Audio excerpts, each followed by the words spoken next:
గురుగారు, కర్కాటక రాశి వారికి ఈ వారం ఏ విధంగా ఉండబోతోంది? కర్కాటక రాశి వారికి 2 గ్రహాలు యోగిస్తున్నాయి. చంద్ర శుక్రులు తృతీయ రాశిలో యోగిస్తున్నారు.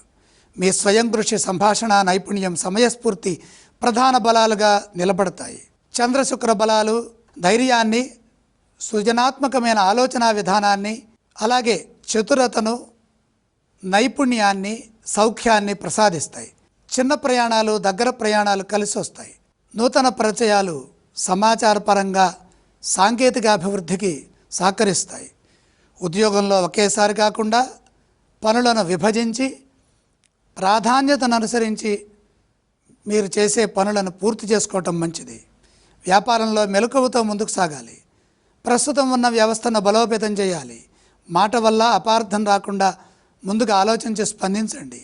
మీ అభిప్రాయాన్ని బలవంతంగా అమలు చేయకుండా ఇతరుల సలహాలు కూడా తీసుకుంటూ వినమ్రతతో శాంతిగా ముందుకు సాగడం మంచిది. ప్రతికూలతను ఊహించకుండా ఒక్కొక్క అడుగు స్థిరంగా చేయగలను అనే విశ్వాసంతో ముందుకు సాగితే పనులు చక్కగా పూర్తవుతాయి.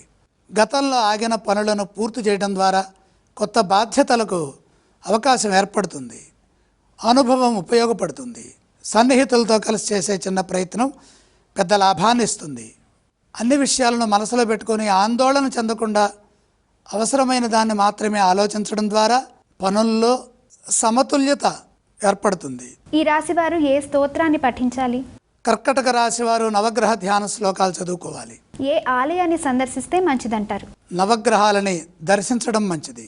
కర్కాటక రాశి వారు ఏవేవి దానం చేయాలి? నవధాన్యం దానంగా సమర్పించండి.